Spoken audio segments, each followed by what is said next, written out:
Hey, hey, I think we're live. How Cool. are you, Dr. Butt? Hello, how you I- doing, Kimberly? I'm so excited to get to chat with you tonight. Happy to introduce everybody, if everybody doesn't know you already. Hmm. Dr. Qasim Butt, one of my favorite specialties in nephrology. If you would mind, just take a minute and share a little bit about yourself and what you do. Yeah, so I'm Qasim Butt. I'm an interventional nephrologist. I practice both interventional and clinical nephrology. I did that for about 11 years or so, left my practice, and now what I'm doing is I'm working part-time clinically at UT Health San Antonio 2 weeks of the month. I do some telehealth in Arkansas and inpatient care.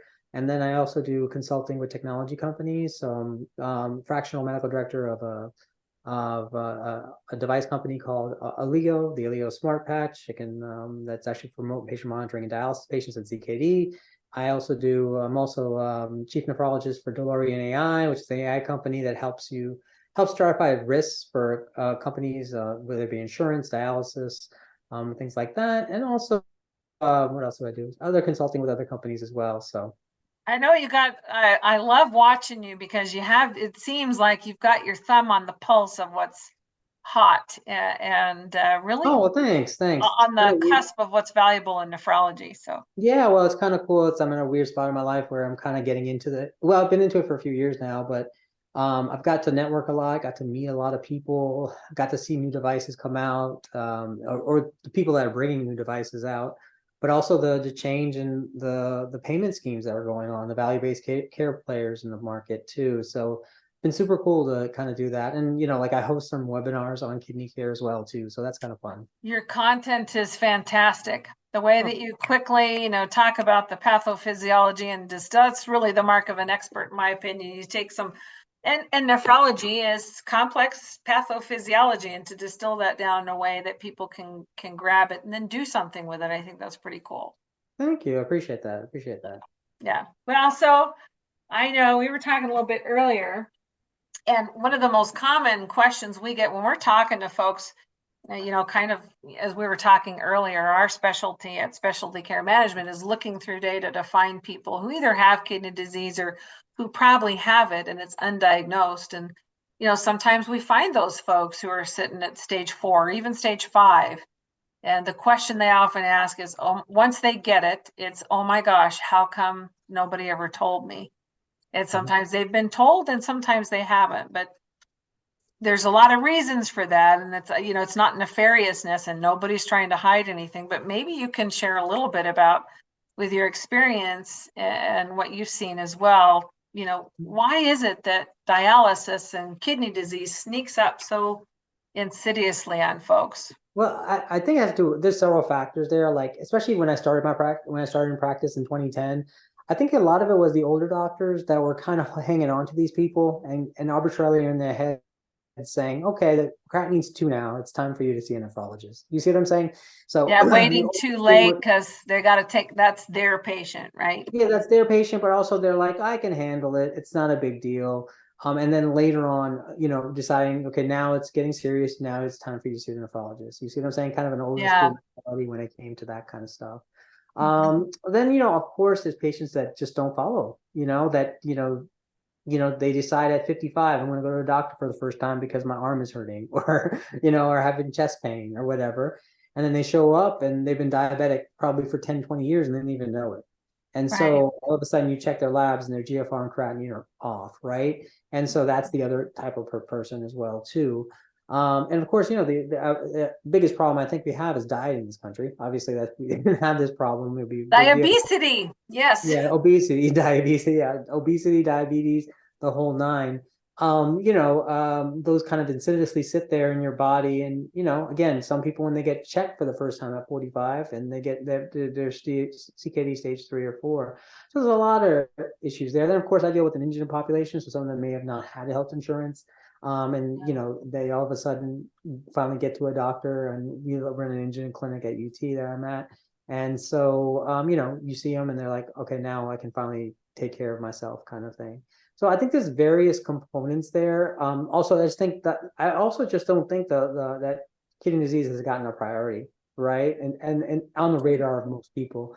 I did a long time ago, I did a video called Kidney Disease is Sexy, in the sense that like diabetes, not diabetes, excuse me, heart disease and cancer get all the attention, Get a right? lot of press. Yep. They get all the attention. That goes to show the American Heart Association, all the work they've done and everything. Also cancer with the American Cancer Association and all that kind of work that they've done, and just the awareness out there. But also those two diseases scared the crap out of people, right? Heart disease and all that kind of stuff came out because in the 1950s, men just grabbed their chest and died, right? And just scared the Yep. crap out of people. That's Yep. how it came to people's awareness. And cancer, of course, scares this crap out of everybody. So kidney disease is not. And it's because it's not it's an insidious disease. It's a quiet disease. And we only have, I'm not saying it's not inconsequential. We have 500 or 600,000 people on dialysis in this country. And, that's, I guess most people don't know someone on dialysis. So that's not something that's in their face as much. Right. They don't see it. They know someone who had a heart attack. They know someone that had cancer. Yep. Cancer. But at the same time, they don't know someone that had kidney disease. Now, of course, in certain neighborhoods, you do. Like in my neighborhoods that, like I'm in now, a lot of people know what dialysis is. But in most neighborhoods, you just don't see that. And or to your point earlier, I mean, sometimes you see the ads on for dialysis facilities, and they're brightly lit and people are smiling, and it's not like that. Right? Yeah. It's not like that at all. But I think most people are clueless about what actually dialysis is and the experience of dialysis, including most patients. You know what I'm saying? And so it's not as well known. But that's the inherent problem with it when you have like the costs of dialysis are so high, right? Like it's 1% of the CMS population, the Medicare population. Yeah, absolutely. But it represents over 8% or something like that of Medicare costs, which is ridiculous if you think about it. So I think that's why we finally got attention, and finally the government came to realize, hey, this is costing us too much. And so now we're finally getting some attention on that way. So oh, you get me going there. Here's an interesting one, just to highlight the difference in terms of cost. We had a member who was on a trip and they went to Jamaica and had dialysis there in Jamaica at a Fresenius, maybe I shouldn't say that, at a dialysis facility, same dialysis facility, the same company, same equipment, sometimes even the same nurses because they travel. And this member lived in the northeastern part of the United States. In Jamaica, her dialysis session was $250 cash per session. The same treatment at home, $8,000 per session. It's just a huge difference in terms of what people don't see that. They don't. Yeah. Well, I think in parts of Mexico, it's like a lot of times it's maybe cash pay, but it's twice a week, right? And it's just that's what they can afford, or that's what the government can provide, or whatever. So it's interesting to see it and getting to know it in different parts of the world. It's kind of fascinating. Or where other parts of the country people do home dialysis. And interesting, when you survey nurses and doctors, most of us would, if we had our choice, if we had to have dialysis, I imagine you would probably do home dialysis, right? And patients, it's different, right? Most patients, they don't know. And so I think that they think of it as overwhelming. Like I think when you're talking about kidney disease, like unfortunately when I'm talking about kidney disease, I'm addressing 5 different things every time I'm talking to a patient. So that's overwhelming, right? So it's like I got to talk about your, diabetes, your high blood pressure, your kidney disease, your acid levels, your anemia, and so I'm like spitting so much stuff. It's complex. It's complex, and that's another component of why I think most people don't know about kidney disease, because it's such a complex disease. It's not like the kidney or like the heart, which is a pump.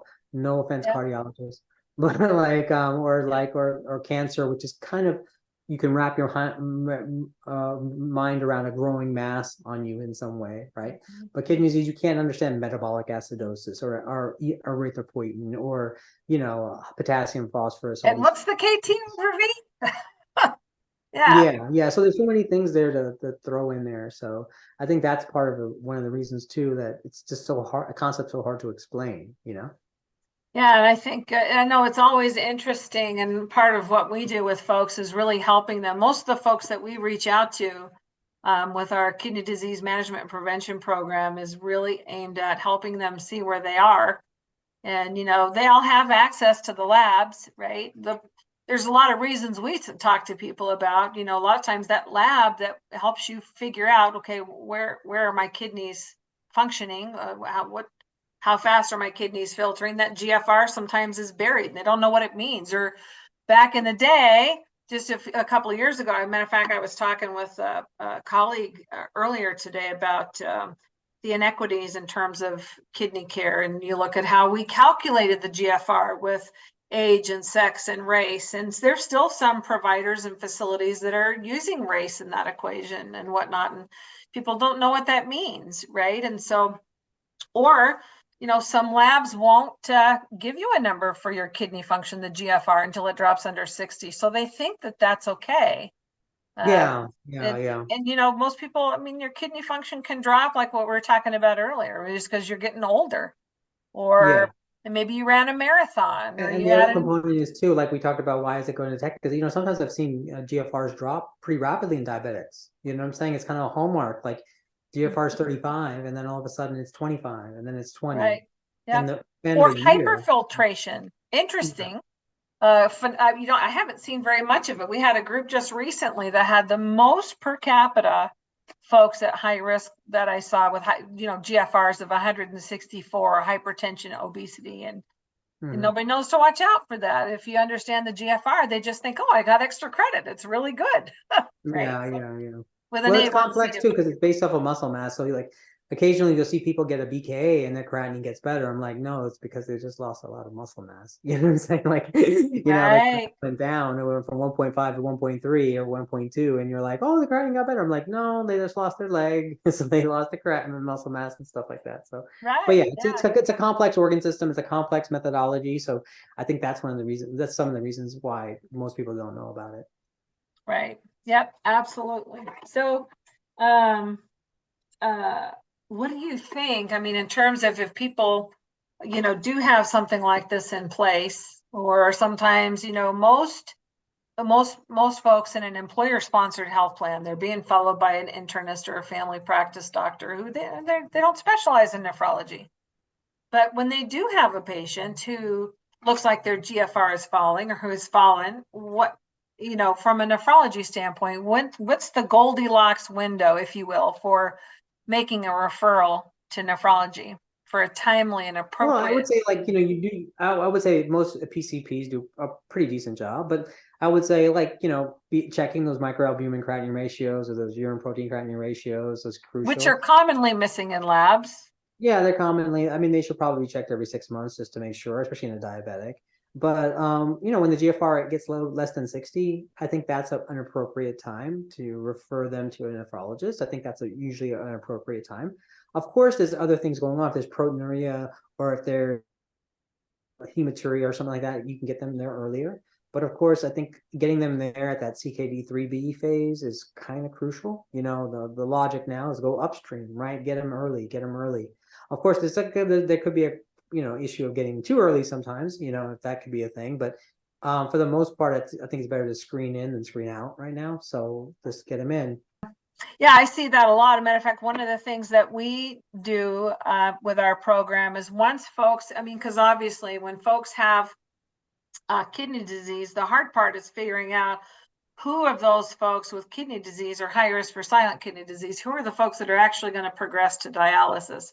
How do you target your efforts at those folks? And one of the things that we do is we watch for once a member gets to stage 3B, we use, I don't know, have you seen the CDC tool, the KFRS, kidney failure risk score? Yeah, I've seen that before. There's a I group of don't them utilize it in myself, but I Canada. have. Yeah. Yeah, there's a group of no, I can't remember what theirs is. I looked at it a while. They have a really awesome platform for developing the risk score for the statistical likelihood of a particular member actually progressing. But a lot of times to get that, to be able to figure that out in a most accurate manner, you got to have the more data points, obviously. And we find that your the urine albumin or the proteinuria of any degree, whether it's a dipstick or a quantitative study, it's just missing. Yeah. So, Oh, yeah. No, yeah. You're right. It's just not there. It's just not there sometimes, and maybe some people are just not checking it. And sometimes, I wonder at least on an annual basis, it'd be very useful, even in those non-diabetics, those hypertensive or the obese, that kind of yes. thing, to kind of screen in and just to make sure get them on the eyes of a nephrologist. So, Yep. but yeah. And that appropriate referral, I think, is so important. And then, making sure a lot of these folks, because of their multi-morbid, inputs there, where they have a lot of doctors in the mix. And sometimes, especially I see cardiology and nephrology, they're really trying hard to manage this patient who often has, fluid volume issues, and helping these folks to really make sure that the nephrologist is steering the ship, so to speak. Yeah. How do you interplay with, especially like cardiology? Where do you find that? Well, so I'm going to make a comment that I think, like, I've realized in the last year or two that I think is so crucial. So I think, with the trend towards value-based care or even giving adequate care, I think we can't really give adequate care unless we have like integrated healthcare. And so what I mean by that is not just integrated as coordinated, but like honestly the same damn EMR. Like it makes Oh, life yeah. so much easier, or communications between those EMRs easily. You see what I'm saying? So I want Yes. I'm not giving a shout out to Epic, but Epic is probably the best platform out there as far as EMRs. But Widely used. but I'm at our university clinic. I have two clinics right now. One at a UT clinic that's in the periphery, and then the university clinic, right? The university clinic is everyone's in house. So you'll see the cardiology note, you'll see the hospital admission, you'll see labs, you'll see imaging, everything on that patient. So I know that yesterday the patient had a cardiac ablation. I know that 3 months ago the patient was admitted to the hospital and this happened to me. So I'm becoming a bigger proponent of integrated healthcare, especially with EMRs. Yeah. And like because like I'm in my other clinic, even when I was in private practice, I'd have to wait on a fax or like a PDF being emailed, which is so stupid and not accessible and not Oh, like it's and not can't be laborious. arranged. Yeah, and laborious and can't be arranged in a data set. So I can't see trends of creatinine over time. Whereas in my Absolutely. UHS, I can see the creatinine did this during this time and then this and this, and I can see that. So I'm a big fan of integrated healthcare, especially EMR, the EMR integration. I think we have to work harder on that because that communication is just not there otherwise. And Yeah. I don't know, like to me, that it makes such a big difference when it gives me a far better picture of my patient. When I'm in a different clinic that doesn't have that, I'm just getting a snapshot of the patient. I have no idea what the PCP said. I have no idea who started the medication or decreased the medication or why they did it. So it's like, it's far better. But that's my little spiel that I've realized that really does help like a lot. Yeah, absolutely. And that to me is the biggest communication, the communication between there. Now do I pick up the phone and call a cardiologist every once in a while? I do, or the PCP, absolutely once in a while I do. And again, when you're on an integrated platform, you can communicate with them via like little messaging and chat. Yep. So it implements care a little bit better. I'm sorry, it's just true. Like Absolutely. While it's, you're delivering care instead of having to take a time out and go shuffle through a bunch of papers in your, Yeah, yeah, 100%. Or absolutely. call some random cardiologist number, leave a message with their medical assistant, and Yep. then And maybe they'll wait. call you back, Yep. maybe. And so the coordinated care component, like that component is so huge to me now at this point. So that's how I think. So Yeah, I think you're right. So, and you talked about this earlier, value, and I know you're big into value-based care and you have a role in that. mhm. And a lot of Actually, people I have don't do some mixed anything in feelings. value-based care, to be honest with What's that? you. I'm not in value-based care at all. I just happen to be very knowledgeable about it. I've presented on it, done panels. Oh, okay. But I've done all that stuff. But I've because of interesting enough, my old practice was getting in a value-based contract, Yep. but I left them before it was actually implemented. And then my new scenario, they're not in a value-based contract. So it's like, but I'm still knowledgeable about it and what's going on in the market and who the players are and all that kind of stuff. But interestingly enough, Well, I'm not. I would love to get your input on it because I have some mixed feelings about it. I mean, it sounds really good, and if it worked in an altruistic manner where we really did what we, want to do, I mean, it makes a lot of sense. Mhm. I just don't see much of it out in the day to day and the actual work of healthcare. But yeah, I think we're in the beginning stages of value-based care. And for your audience who don't know what that is, I look at it as a new payment scheme for physicians and healthcare systems and dialysis units and all that, where people go at risk. So essentially, instead of just being paid every time you see a patient or do dialysis on a patient or do a surgery on a patient, you go at risk, meaning if you have better results on the patient, you get paid more. Now, in those models, typically you get a capitated payment probably every quarter or so, a certain amount every quarter saying this is your patient. If you do well on that patient, meaning you save hospitalizations, you have better mortality, guess what? Your payments may go up or you may get a bonus. if you do bad, you can actually have a downside and actually have to pay Right. or not have an increase in your But cap isn't pay. there still more money in the dialysis chair? Not to I be mean, cynical. no, I mean, I think like as far as the dialysis unit, well, the thing is, it's not fully implemented yet. So there's schemes of, what is it called? Groups of it here and there, but Yeah. the money is there, obviously. But the way I look at value-based care and the metrics and the initiatives, I'm kind of hoping it scares people straight in a weird way, because I Yeah. think I think a lot of nephrologists don't know what to do or in the practices. Okay, I got to do value-based care. I don't know how to do it. Let me partner with the players out there, the Strives, Matters, Cricket, of And they're monograms, not being ceramics. paid to keep Huh? people, they're not being paid for the work of prevention. They're not being paid for the work of well. No, and that's what I'm wondering too. Like, I think like in this scenario, are they going to not even mention, but better outcomes, right? They're not being paid for it, but in a Right. weird way, I think they're scared straight into it. Do you see what I'm Yeah. saying? Like, all of a sudden, you like an optimal start is a thing now, right? Yes. Like a Yep. thing. Refer early. Referring for a GFR of 20 to a transplant center is a thing now. Not, don't get me wrong, it was a kind of a thing before, but now it's a thing. You know what I'm saying? Now it's a thing that you're going to be paid for. Paid for, or just you're scared straight into not having that patient go to the hospital and initiate dialysis, right? Or Right. whatever, or the Because it's a transplant bonus. metric that you're being watched for, Yeah, measured. and even like a transplant bonus, so you're familiar with that with the CMS Yep. models, like that's $15,000 that can go to a physician if they get a patient a transplant, right? So that's a huge initiative there. Getting patients in earlier. We are seeing more patients come in earlier, being referred earlier than I did 15 years ago now because of that. The push for home dialysis. I think there is kind of a scare there. Like, I need to get my home dialysis We've rates up. seen a slight uptick in home dialysis or PD first, but Yeah, I mean, it's not there yet. Don't get me wrong, but I'm just curious as to so maybe it some of just these needs more models. time to cook, huh? Yeah, I think so. I mean, you have to change a giant mindset of people, a giant, like a huge group think, and so that's Yeah, always very hard. But it's going to be true. interesting to see over the next few years how these actually play out and how much value-based care actually takes over. Right now, the biggest value-based player is going to be Medicare Advantage plans. It's not going to be these KCEs or these CKCC models that CMS came out with. It's going to be the MA plans, right? So the MA Yeah, plans are going to be more value-based. But the head of the MA plan is probably going to be the PCP, right? Not yeah, the just in those scenarios. But yeah, yeah, I true. go ahead. Yeah, true. I was just saying, yeah, true. Yeah, so but yeah, it's going to be interesting to see. I'm generally optimistic about it just to see what happens. And the new agents coming out, like you have the SGL2 spinnerone and all that kind of thing. So you have Oh, get us going.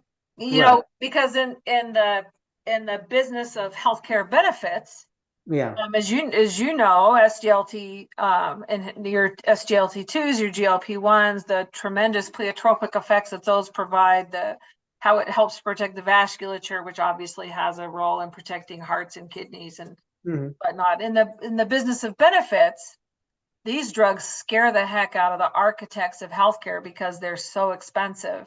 Well, the Ozempics in particular are just ridiculously expensive, right? So like, but like the Farxigas and Carjadians, I see more acceptance of, I think, so it's, I'm looking at it not from the payment perspective, but from the nephrologist perspective. It's nice to have another tool in the arsenal besides the traditional ACE and ARB that we've done for 20 years. You know what Absolutely. I'm saying? The, So the my Yep. goal on every patient, and I kind of weirdly practice value-based care, not in a model, but like kind of in my notes. So my goal is to have a RAS inhibition with either an ACE or an ARB and an SGL2. So that's Yep. my Well, like it's the both. standard of care, right? Yeah, to me, it's at least those two. I don't add the Finnerone, just so you know. I just not because I'm against Finnerone at all. It would be a tertiary agent, a third Yep. line agent for me. Yep. But typically, I don't like to overwhelm my patients with more and more meds and cause confusion. So my goal is to at least have double therapy, two therapies on Yep. board: the RAS inhibition and the SGL2 inhibition, And and go. we've had quite a few members who have had trouble getting those meds Yeah, now it can be because a they're certain so certain place. popular for weight loss, and then they don't have them. It's really difficult right now. But that's SGO, the SP, Yeah.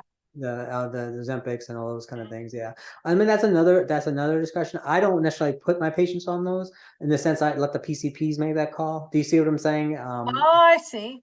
Yeah, So maybe it's a matter of helping them to have a discussion, helping the member have a discussion about why not put them on a different yeah. I mean, GLT2. I'm I'm I, the way I practice is I do compartmentalize. Like, I mean, I don't try to take care of the entire patient, right? Because typically, again, I'm in an integrated health system, right, with the UT. So, you know, I have an endocrinologist on board. I got a cardiologist on board. So I leave diabetic management oftentimes to the To the to endocrinologist. the Yep. and it's kind of nice because I can see their note right there and I see what they're doing. You see what I'm saying? And I can see the Yeah. A1Cs they're pulling. So I can see the trend getting better or getting worse. So, but yeah, I don't, I guess most people don't have that. So maybe they'll be apt to start those medications and do those things.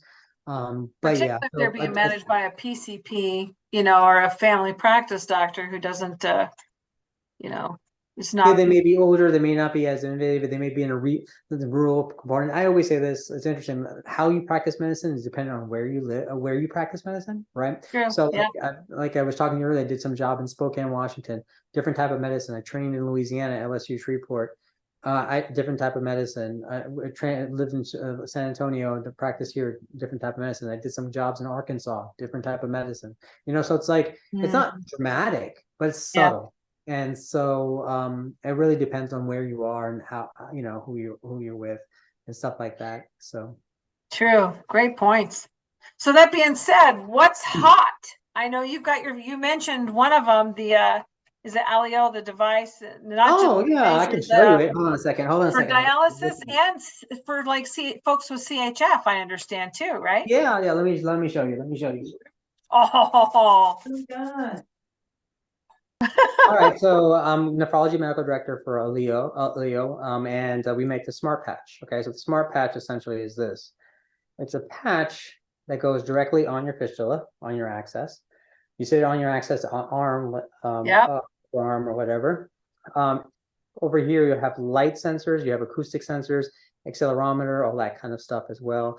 And this can non-invasively measure. It's FDA approved for measuring potassium, hemoglobin, hematocrit, skin temperature, and something else. So, Oh. pulse. So yeah, pulse as well too. So Did I hear that it would measure phosphorus? Did I see that? no. They're fine-tuning the algorithm actually to measure other electrolytes. I can't discuss those, but yeah, they're actually kind of fine-tuning it. But Wow. essentially, what this is, it sits on your arm, every 3 hours or so, you know, with those readings.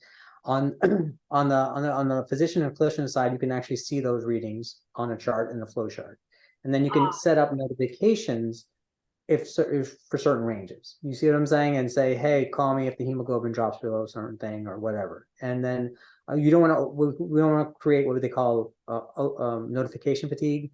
You know, where you're Right. always needing a signal. So you set your own, and you get your own notifications there. But it gives you those trends that you oftentimes didn't have before, right? Yes, you can keep an eye on your patient. 100%. And so, like, especially of those long weekends, right? Yep. Those long weekends, you know, the high on those Mondays and Tuesdays, right after Yep. after the long weekends. You know, what's the potassium? You know, you can maybe get a reading that potassium's high on Sunday night. Go to the ER, or potassium's high. Take some Lokelma. Get that potassium down until you can make it to the next day. Do you see what I'm saying? Yes, So, absolutely. and so that you get these alerts that actually go there. And so what I love about this company is it's very well run, but also just very motivated to help those in kidney care. And in the CKD market as well too. So it takes medicine from reactionary to real time, right? All of a sudden, I know what's going on with the patient at all times, right? So I'm big into like remote patient monitoring, and that's what this play is the remote patient monitoring play. I'm excited to see how nephrologists and even nurses respond to it. You know, again, I think mindset wise, changing from a reactionary form of medicine to a real-time form of medicine is going to be interesting to see people do Yeah, that. It's a very much a value-based play, right? So those kind of metrics can help prevent the hospitalization, right? absolutely. So that's what I love about it. We can prevent hospitalization as opposed to just waiting for it to happen and then be like, okay, let's try to do better Or a next time. heart attack. I know we had a young gal, 26 years old, with her potassium just through the roof, and it took forever just because of the delay in getting the readings, and then getting medications that approved. That's a whole nother ball Yeah, of wax there. But yeah. yeah, So so that's exciting. And what it's actually about commercially available too. So if anyone's interested in knowing about us, you can message me or let me, we should measure the company, but it's something we're actually getting on people's arms hopefully soon. So That's awesome. So yeah. how do people reach out to you if they have questions about that? Oh, they can just reach out to me on LinkedIn if that's something they're on. You obviously Yep. wouldn't recommend reporters on LinkedIn, but you can just reach out to me directly and I can let you know more about it. And, if we're looking for partnerships now, we're looking for people who generally want to, do something in value-based care and in the latest in technology, so. So is it primarily then going to be physicians who are going to be the drivers of the usage of that product, or is there any move Well, to? it really depends, like it's, I can't I mean, I point would see that I'm a not the sales dialysis guy. Okay. I'm facility not the, should use it, right? Yeah, so it could be dialysis units, it could be nephrology practices, it could be insurance companies, it could be anyone that cares about the patient not going to the hospital. Do you see what I'm saying? Yeah. Or getting better results from that patient. That's where value-based care kind of comes into play in many respects, because that's where, people are at risk, right? So all of a sudden it means something to me when that patient goes to the hospital, right? So that's where I think it comes into play. Nice, nice. Well, and you mentioned earlier too with VR. I mean, VR is really taken off on a whole lot of fronts. Yeah. How does VR play in nephrology? So like virtual reality, so I'm a physician advisor to Icona Health. Icona Health is a CKD education platform. They actually use something called learning science to actually, so that most people, so actually for most people to actually absorb education, right? So, I'm big on making content that's ready to digestible, but I've also realized that it also depends on the receptive nature of a person, right? Their emotional state, where they are language wise, or understanding, or great, or education wise, if they are receptive to this kind of language. So they take that into account, but also they use virtual reality as well. And virtual reality, essentially, you can actually put a headset on, and they actually have contracts right now where they're actually doing home dialysis training. You see what I'm saying? Yep, So you can yep. actually cannulate yourself. You can actually look around the room and see how maybe, your dialysis machine, Where your would dialysis. things fit? Yeah. And so that kind of stuff, that's like augmented reality as well too, but not just virtual reality. But it's kind of a cool play. And again, I've been an advisor to them for a few years now, and they're really growing now as well too. So it's Oh, been that makes me so happy. Matter of fact, I was reading an article the other day where they had folks in a dialysis facility. I mean, we have a patient, he has just such a hard time sitting there for 4 hours. And, having VR while they're in the dialysis session too. I mean, I would think that you could load all kinds of educational and fun content on or there, just get away, to be honest with you. You know what I'm saying? Like, right? like Or let to them get away. relax. Yeah, just relax. Like throw some mountains out there, like whatever, like you could be anywhere. Um, Absolutely. as I long had as a it's not TikTok videos. As long as it's not TikTok videos, right? right. I had a patient one time, you'll love this. I had a patient one time, he was a young guy. He was hit by a drunk driver when he was 17. Every reason to be angry at the world. And yet every time you'd see him, he was just amazing. He still inspires me. Lenny, I went to go see him one day and he's in his bed and he's like, man, I've hiked the Hiawatha and I rode this trail down. And he's telling me all these places he went. And I'm like, how in the world? Well, he did it through VR. Oh, wow. And I mean, the difference that made in his ability to cope and his mood and I mean, you can just see Mhm. so many different uses for Absolutely. VR. And then even like the neurostimulation that it provides, especially for maybe the elderly population, it could have some benefits. So Yeah, or loneliness. Yeah, yeah. yeah. So Anything else you're excited about on the cusp for nephrology? I'm also like I'm the chief nephrologist for DeLorean AI, so it's an AI platform, medical Oh, AI hmm. platform.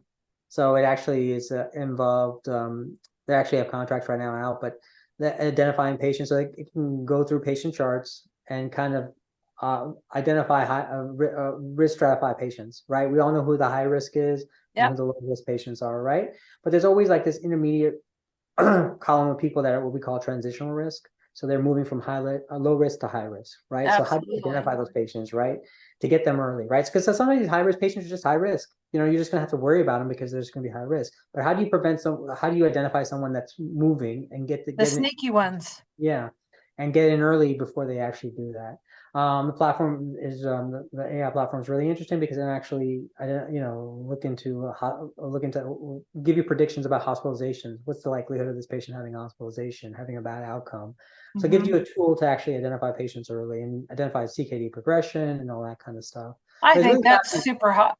I think that's it's really where the healthcare is going to go. Has to. Yeah, and you realize with AI, what's fascinating is I mean, most people don't understand what AI is, but AI learns on its own, and so it's really Mhm. fascinating. And it's like it sees things you and I just don't see. You know what I'm saying? It sees patterns in data that you and I just don't see. And it's Two not the eyes same. can only take in so much. Yeah, and so Yep. if your AI and ML has gone through like 10 million patients, 20 million patients, 30 million patients, it sees a lot more than you ever did, right? Like you and I Mhm. may be looking at blood pressure and anyone sees, but the AI is looking at zip code the patient's from, the height of the patient, the race, all the different things, and they're going, hey, this is what I think is going on. So it's really Mhm. fascinating. I know how the AI runs completely myself? No, I'm not a data scientist, but I give my clinical insights into what they're doing and stuff. So that's been a super cool experience with DeLorean AI. So Now that is wicked sexy. That really excites me. Yeah. is it right? Yeah, yeah. You're a Yeah. Skynet girl, huh? You're a Skynet girl.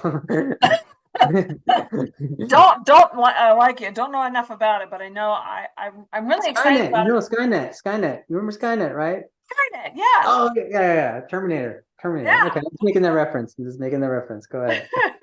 Well, getting like to your point, if we really want to bend the curve in terms of, some of the highest costs in healthcare today, we talk about it all the time. If you want to save money on dialysis, don't need it in the first place. So how do you do that? You Hmm. work, it's a triage perspective, right? Put out the fire, control the cost of dialysis. How do you not have another dialysis? Where does that all come from? And gradually, as we work upstream, hopefully, I mean, it would be really nice to be able to really have this truly preventative movement take place and, you Yeah, know, yeah, absolutely. not see as much of it. Yeah. The other component I do is like telehealth, and I think telehealth has such a big reward if you can do it right. That's the whole Yep, thing, if you can do it right. So absolutely. I actually have found telehealth to be far more useful, or not useful, more productive, excuse me, in the inpatient setting than the outpatient setting. Meaning I've done telehealth like in clinics, right? So you see the patient like this and you talk Yep. to them and stuff. Unfortunately, most of the time, the patient population demographic skews older. So half the time, you're just staring at grandma's eyebrows because she can't hold her phone straight. So and then you don't get vitals, you don't get that whole depth of perception of the Mm. patient. You don't know what meds they're taking. So that's something you miss out on. Now, in the inpatient setting, though, it is super cool because literally I just call into a hospital and they have a screen there and they move me room to room. And I literally can see patients directly there. There's actually a stethoscope attached if I want to listen in. But in that controlled environment, I have more understanding of that patient. You see what I'm saying? So what So could that do for a rural hospital that doesn't have this access is to where it? I'm wrote it. This is where I'm like actually doing it in rural hospital. I Ah, have mhm. nephrologists. You see what I'm saying? So all of a sudden, that rural hospital doesn't have to transport that patient, ship that patient out 3 hours Oh my to the gosh, big that's city, huge. right? And they can have a dialysis unit at their facility, and we can do dialysis for them. You see what I'm saying? So Yeah. it provides that local kind of thing. And then on top of that, like I feel like I say I'm 95% as effective as I am physically. Do you see what I'm saying? Because of the only thing I'm probably missing out on is the physical touch and pitted edema, like in the Yep. dependent areas, because I'm very OCD about um, Yep. edema and assessment of that. But outside of that, I have access to labs, actually to chest X-rays, CAT scans, renal ultrasounds, the whole EMR. I have a nurse there that can press on for me. She gives Yep. me a proper assessment of the patient, so I actually get to talk to the nurse. So it's a really cool thing. The telehealth component I find it to be a lot of fun, and even then, like to me, it's pretty cool because I can see 15 patients in a half day, and Oh, so you I'm know, thinking about rural hospitals like you go up to Alaska, just yeah, get care at all, let alone specialty care in some of these places. It's yeah. I remember seeing jobs for Alaska. It was fascinating. Dude, they'll pay you a full-time salary for every other week. absolutely. They'll Yep. pay for every other week, or I mean, it's not even full a high salary for every other week. They'll fly you in and out just so they get some doctor in there. Oh yeah. So, Yeah. but so like telehealth, that'd be ideal for those kind of scenarios, Oh, especially for specialists. And I think it's really dependent on the specialty themselves. Like nephrology is amenable to that because I'm mostly a lab guy, right? Like I'm right. going to look at labs and kind of test the Not patient and go like a from there. pulmonologist, right? Where you've got to have your Maybe listen more and things distance the like that. Although lungs and there are some settings I would say pulmonary could do, but yes, I agree that maybe certain ones you need that physical thing. So, Mhm. but Very cool. yeah. Well, I got to tell you, thank you so much for taking time. I know you worked today in the clinic and just taking time out I'm really glad to get to connect with you. Love the work that you do in just sharing the message in nephrology. So I was a sax player, and I will tell you, in a band, the saxophone is the sexiest instrument. It is the best instrument in a band. Likewise, nephrology, kidneys, hearts. Sounds like venom, right? Kidneys, hearts, livers. Yeah. Right. But yeah, getting the message out there the way that you do to help educate not only patients but providers is really, really exciting. And thanks for sharing. Appreciate it. Absolutely. Well, thank you for having me, Kimberly. I really appreciate it. Yeah, absolutely. So if you don't follow Dr. Qasim Butt, you need to connect with him on LinkedIn. He's got some YouTube. What's your YouTube channel? It's Your Kidneys, Your Health. So my Your company's called Kidneys, Your Health. You got to follow him on YouTube too. You'll be smarter because of it. Thanks a lot.